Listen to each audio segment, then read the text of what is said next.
Hello, sisters, or sister, only one of you is in the live stream. So today, I'm also doing this on a Twitter space at the same time. Can you YouTube sisters tell me if the quality of the audio or the video is not as good as usual? Just if it's not as good, tell me in the live chat. Okay, so as you can tell, I'm less tired than yesterday because I wasn't stuttering over like every other word. Also, the language in this. Okay, the live stream time just jumped backwards. I don't know what that's about. The language in this was a lot more, I don't know, complex. Where's the part where she lists like the 3 sections of this book? Oh my gosh, my brain was like, what are these words? Archimages, which is like an archetype, but something that isn't predicated on male construction. Pyrospheres. Oh yeah, the metamorphospheres, pyrospheres, and what was the other one? Archospheres. Yeah. Anyway, I've never actually made it through all of one of Mary Daly's books, which I know is like kind of shocking. But I think it's like her and Germaine Greer are like 2 authors that just have so much work that it kind of seems like daunting to even get started on it. So I haven't. Yeah. So, but yeah, like yesterday, I am actually really tired, and so I'm not going to do like a 1-hour discussion of this. Also, it wasn't a lot of stuff. I mean, this was, what did we started on page 98 and we ended on page 106. Yeah, it was like 8 pages long. So this is the only review. So she did the review of the Catherine McKinnon, Working Woman, which was largely, I would say, critical. She did the review of Robin Morgan's The Anatomy of Feminism, which was largely critical. And then she did the review of The Contest of Feminisms by Alison Yeager, which was also largely critical. This is the only review that she's done in like of the 4 reviews in this book that was largely positive. The only criticism she had, really, was that, so when Mary Daly is talking about this, what does she call it? The law of separation. That when she tries to like remove the power of that law, she does it with the word race by trying to kind of like defang the word race. Because I mean, from what I understood from reading this, but Frye's criticism of Daly basically was like, by doing that, you actually made us further away from touching the truth of the word. You kind of made it a more ambiguous thing so that it's easier for us to stay distant from it. So that was the only state of separation. Right, they're all the states. Yeah, that was the only criticism she really had.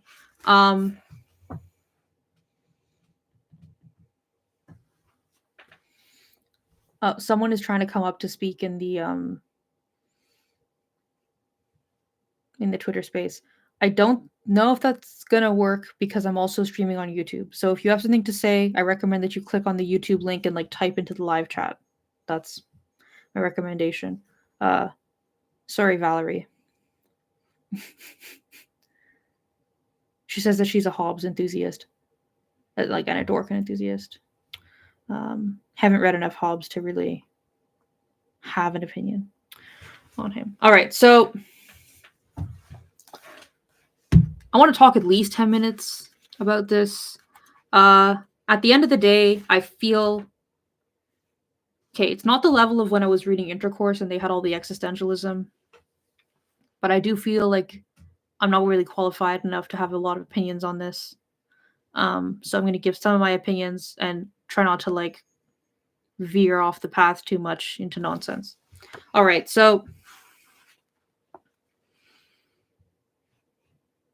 this is a topic that I think about a lot. And I own a feminist encyclopedia. I own a feminist thesaurus. I don't have a feminist dictionary yet, but I would like to get one.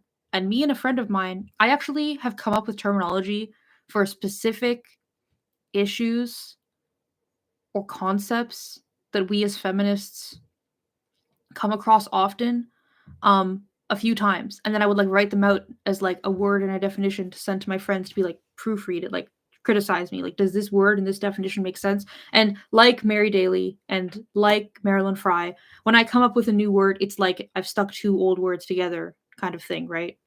I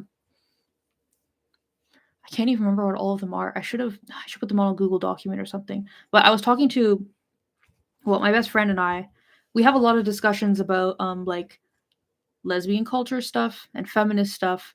And one of the issues we have a lot is that something like the word butch, it actually means like 10 different fucking things. Like it actually means like many different things. So when you're trying to have like a really in-depth, nuanced discussion about something, it's like almost impossible to actually have the discussion because you're using the same word to mean like contradicting things or different things.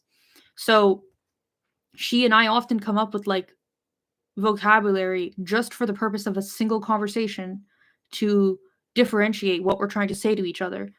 So like TLDR, I want to write like a feminist dictionary, not to be like an authority on anything, but to be like, these are conversations I try to have that I need a more diverse like lexicon for. And so this is the lexicon that I've created for my own personal use. You kind of have to be a bit arrogant to be like, hey, can you learn my language so we can have the discussion? But the problem of when I met Mary Daly, I did try to like ask her, like, how did you come up with language? To me, it seems obvious that she's just someone who's read a lot of philosophy, and it's very like normal in philosophy circles and just in academia in general to like stick one or two word, like two or three words together to like define a new concept or define a specific concept that you're talking about. And I can't remember what her answer was. I think it was kind of vague. She didn't really have like, this is like my recipe for like coming up with new words or something or like anything like that. So yeah. So all that to say, the topic of the essay, which is like the meanings of words when it comes to like the ontological or epistemological works and lives and experiences of women in patriarchy, is something that I think about often. There are a couple of books by linguists who are radical feminists that I haven't touched because everyone who's recommended them to me or who's reviewed them has said like you have to understand linguistics, like the study of language, before you can like they just said that the books are super super dense. It's not like a layman's feminist book. Whereas like Marilyn Frye, you don't need to like have studied philosophy to understand what she's talking about, right? Anyway. So one of the like general concepts that Frye mentions Mary Daly has used, which I think is very interesting, is she basically is like Mary Daly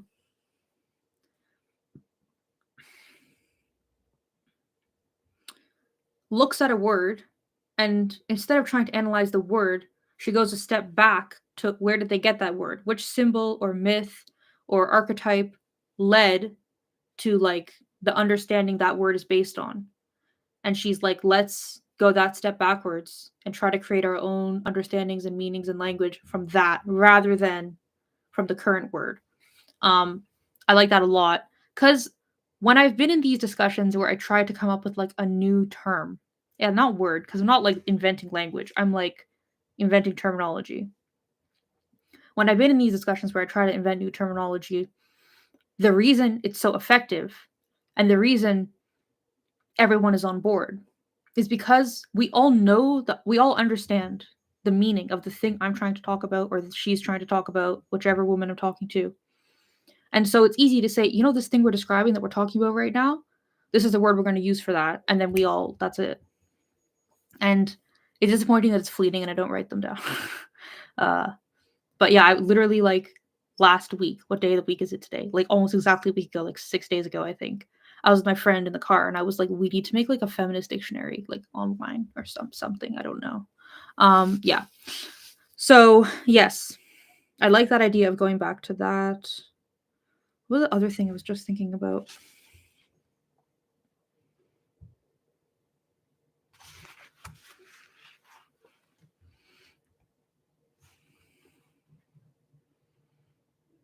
I like how she uses the term Webster as like almost like a not derogatory, but like a negative word for women who comply with existing language. I'm very like into the Oxford, the OED. Yeah. Oh, okay. So I think it was like essay 2 or 3 in the book where she talks about like assimilationism in academia and how she's like, we're meant to view it as like a multiculturalism or like being like, more diversified. But actually, what we're doing is assimilating everything into the same worldview, with the same values, with the same understanding from the same lens. And that is not being diversified and multicultural. That is assimilation, right?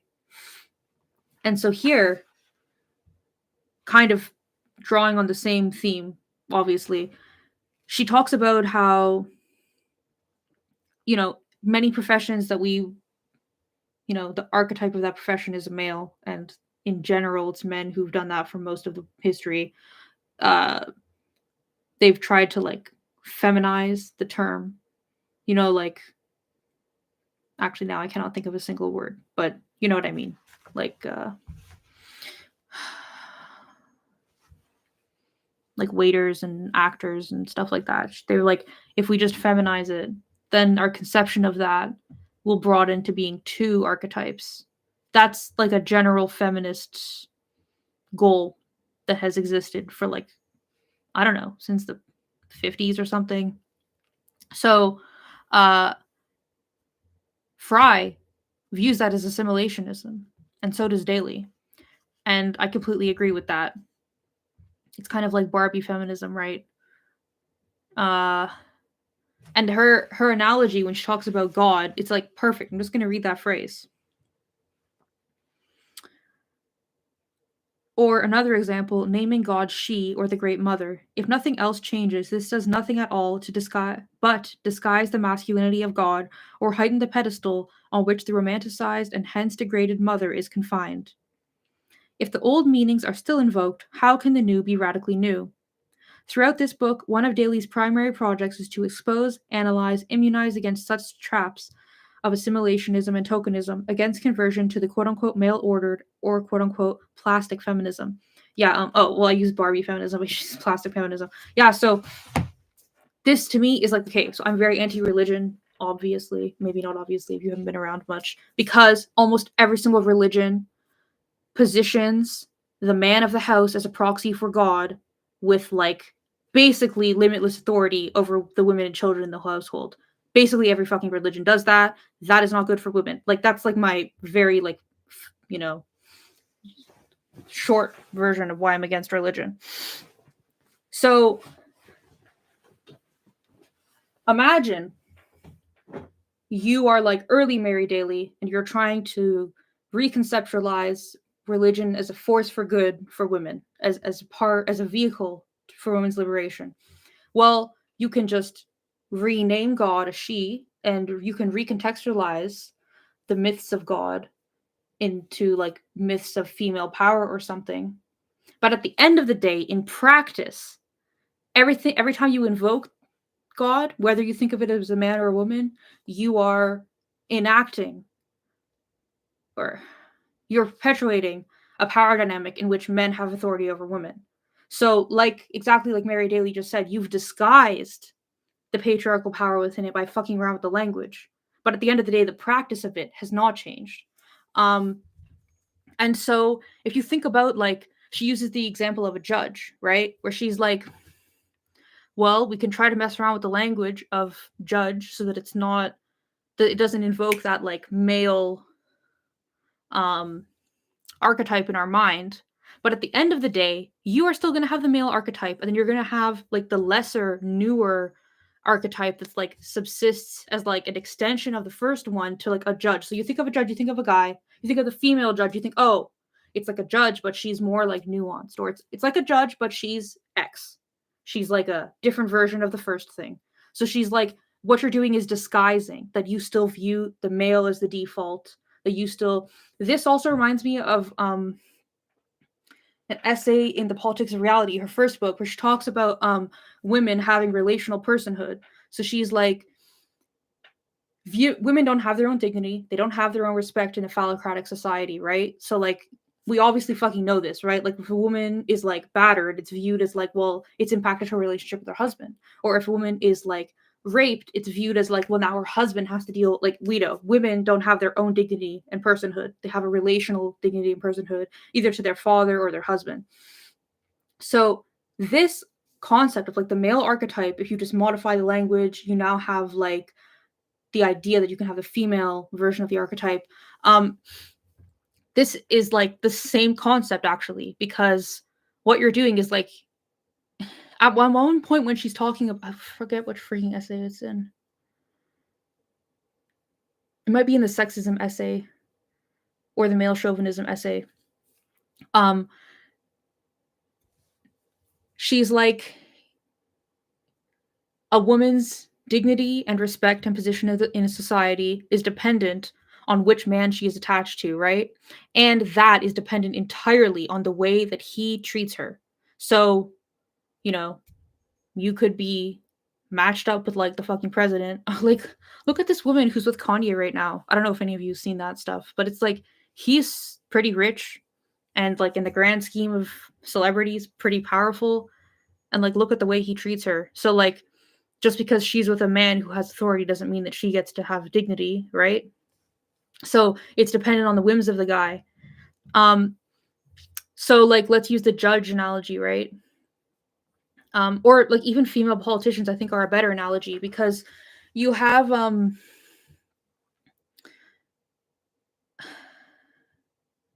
archetype of what a politician is. And when we all think of politician, I think we all think of a kind of like, I don't know, President Kennedy type person. At least like my gut first instinct of what is a politician is that kind of thing, right?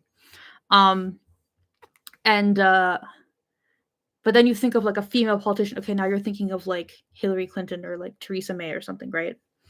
And but the respect that female politicians are owed and the archetype of a female politician is almost always tied to that of a man. So my point is, by trying to buy into this idea of like creating the female archetype based on the male archetype and getting our own sense of like, you know, a role model and like a distinct path and respectability like for women through that is completely like faulty. Because I mean, even think of Hillary Clinton. So much of her entire PR, like, I'm not saying I like love her or something, I'm just like, if you just think about her, so much of her existence depends entirely on like the fact of like what fucking bullshit her husband did or is doing. Like Michelle Obama is a great example of that. Like, not that she's running for office or anything, but I mean, like, if you just think of like women with political power, who are political capital, maybe not power, but and you see this too, like, there's this book, I forget what it's called. I haven't read it, but a friend of mine read it and she was describing it to me. And it's about like what do they call it? About parity in electoral politics. And it does an analysis of parity in France, where parties have to run both men and women like the same number. And she's like, it's actually a disadvantage to women because they use the women as props. So she's like, there's two situations in which they run the women. One, they run the woman as a proxy for a man who's popular. So if they have a man who's popular, the party will run his sister or his wife or something, some woman who's related to him in some way. And they basically give her the same talking points and the same image as him. So she's just a proxy for a man. So that's not good for women. That's not a woman taking up a position of authority to advocate for women, right? The other position in which they run female politicians is they purposely, like, if a conservative party knows that area is primarily liberal, they will run like a woman they don't expect to win. They run like losing candidates in those ridings. That's where they put the women, because then they would be able to say, like, oh, well, we put enough women on the field, but they put a bunch of women in places they knew wouldn't win, just so they could like take the box that they did parity, like tokenize the women. Anyway, my point is, you know, don't play by patriarchy's rules because that shit doesn't work, which is basically her point, but in a more philosophy way. Yeah. Okay, let me well, we've got 19 minutes of discussion. Remember, I was like, we're gonna talk at least 10 minutes about this. All right. Let's talk a little about this plastic passions thing.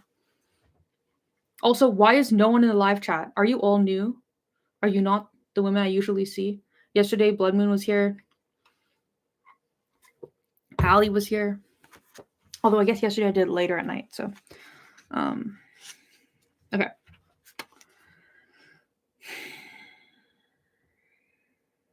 I'm going to read 2 paragraphs and we're going to discuss those paragraphs.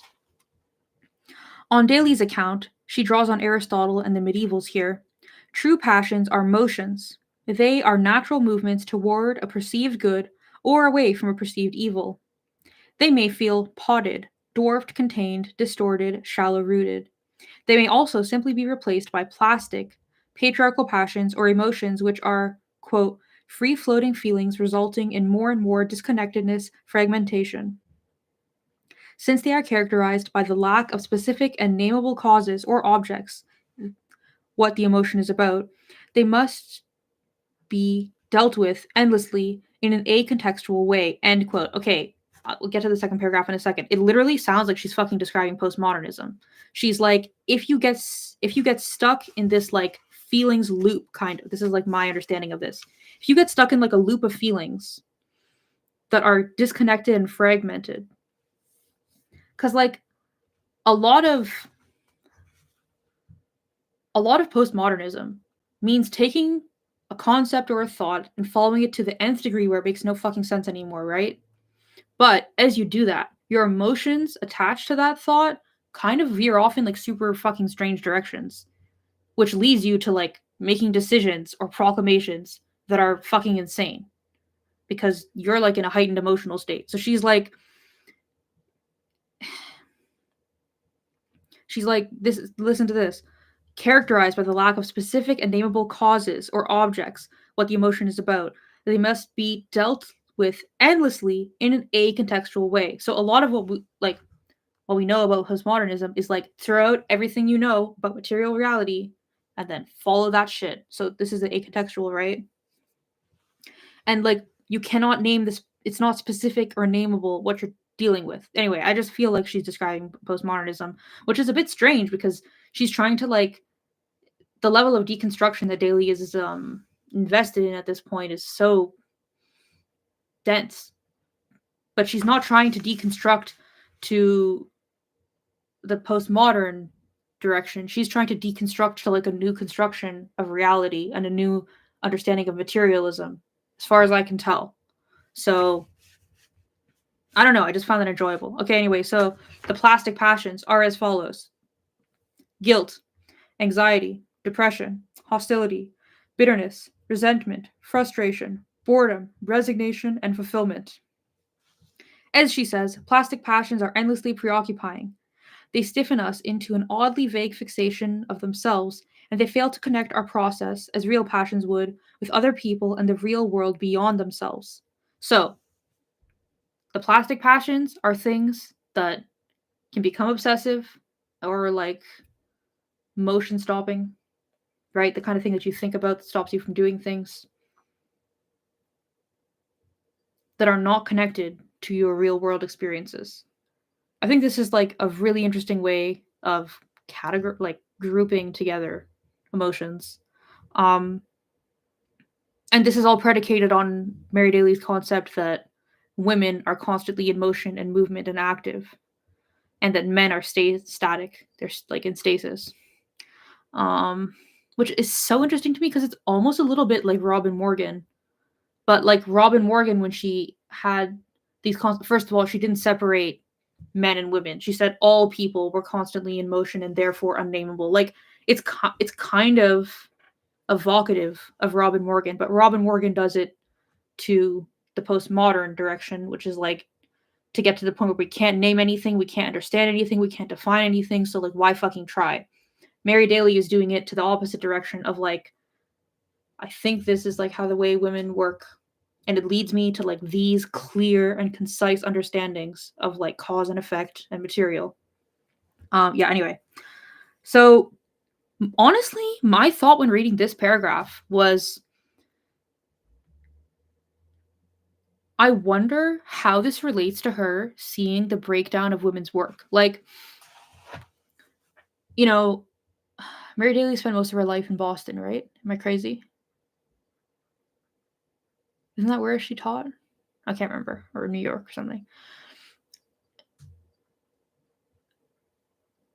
Throughout feminism, the last like 50, 70 years of feminism, there have been women's communes, women action groups, women political groups, single issue women's groups, feminist collectives, all that, right?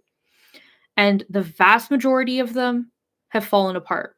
Like, the handful that are around because like they have like a board and like a hierarchy, and there's like money and grants and stuff involved, and they're like kind of like self-perpetuating at this point, and it's like not like individual women with specific goals that are like leading it. They're like kind of like mini corporations, right? The vast majority of like collectives or like feminist action groups and stuff, they don't exist for super long. I'm not trying to be like defeatist or whatever. I'm like literally saying, whenever you find a group that you think did really interesting stuff, like Loot, the Lesbian Organization of Toronto, I think they existed for fucking like 4 years.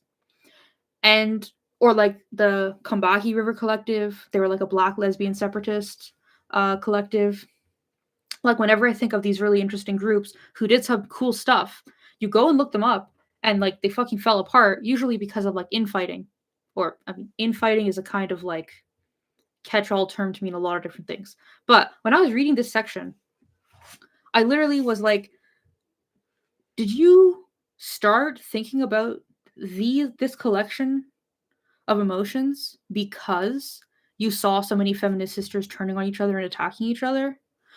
I mean, I have no friggin' idea, obviously, but that's what I was thinking about. Or maybe she wasn't thinking of, maybe it was that, but not in such a organized way. Maybe it was just individual women she saw turning on each other, and because like guilt, anxiety, depression, hostility, bitterness, resentment, frustration, boredom, resignation, and fulfillment. I have no idea. Like, it's just an interesting list of emotions. Because like the next paragraph, literally Daly, Marilyn Frye is like, the plastic passions cover large swaths of my life experience. When it comes to the defeats and future of radical feminism. Because, I mean, what she's talking about is like how women, you know, are diverted from like women's liberation, and how we're like, what was the terms that she used earlier? It was at the end of a paragraph somewhere. You know, how we're like self-annihilating. I think that was the term she used. Anyway, so we did talk about the essay today, but I don't really have like a clear thesis that covered the whole discussion. Just some random thoughts I had. Well, I guess let's read like the last paragraph of the essay and see what's up with that. Oh yeah, she starts talking about gardening.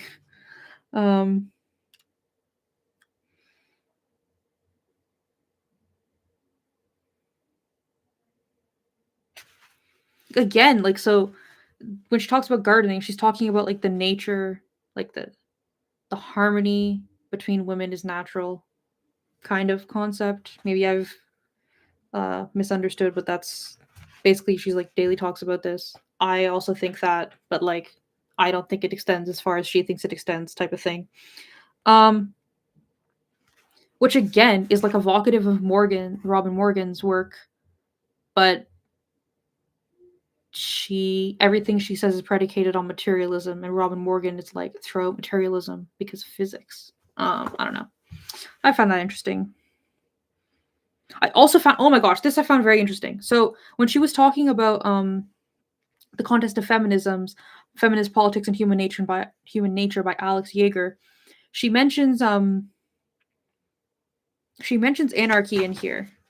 And I mean, obviously, okay, so Marilyn Frye is responding to Alison Yeager's works, her book, on her own merits. So she, like, Alison Yeager, one of her contentions is like, we're only going to talk about schools of feminism that have like a concise political structure or political understanding analysis. And then I'm going to like evaluate the political efficacy, like what political plan could be made based on that political analysis, and decide like, is this politically viable or not. So when Marilyn Frye is responding to that, what the frig did she say about anarchism? Because she does mention anarcho-feminism. Actually, I might be confusing this because remember when we did this review, when I did the discussion, I literally took out her book and started reading quotes out of it. Maybe that's what I was talking about, but... Oh, no, okay, so this is my point. I guess I've kind of gotten off the point. In that essay, Alison Yeager is like, anarcho-feminism is all over the place and doesn't really have like a consolidated analysis. So I don't really know how to like make a judgment on its political efficacy, considering it doesn't have like one solid analysis. So, and Marilyn Frye agrees with that, as far as I remember, right? I'm not gonna like reread the whole essay right now, but she agrees with that. Then here we are, about Mary Daly, and she's kind of saying like, I enjoy her anarchism because it gives me like hope and makes her reading a little bit off the wall. Yeah, I just found that interesting. But she's not claiming herself to be anarcho-feminism. I think it's Frye is describing her as anarchistic because she's trying to like, you know, destroy the order of things on a very fundamental level. And at the end of the day, I mean, Alison Yeager's work is not really comparable to Mary Daly's work in terms of like, Mary Daly is like constructing a philosophy and Alison Yeager was like analyzing the process of multiple different feminist philosophies. So yeah, anyway, I just found that interesting. Like as soon as you mentioned anarchism, I was like thinking about that other essay. Okay, so I thought this essay was cool. I think tomorrow we're reading Lesbian Sex, which is one of my favorite ever essays written by Marilyn Frye. I've read it before because I think it's in Janice Raymond's like Sexual Liberals and the Attack on Feminism or whatever. I'm pretty sure I've read it in some other anthology that it was like an essay in the anthology, and I saw Marilyn Frye, so of course I was like, what? But yeah, it's in here. I also kind of love it because Marilyn Frye is such a concise essayist, and Lesbian Sex is like such a meandering essay. Like it technically is an essay, but almost not really. Like it's like really almost like a stream of consciousness on the topic when it comes to like society's definition of sex. Anyway, it's interesting. So we will read that tomorrow. Yeah, okay, I have to go. Thank you for showing up. Since the YouTube live stream thing and Twitter since the YouTube and Twitter have worked together fine, I guess I'll just keep doing this. I thought about it before, but I wasn't sure about like my internet capacity. So I think it works fine. So we'll just keep doing this. Anyway, okay. So thank you so much for coming. I'll see you tomorrow at the same time.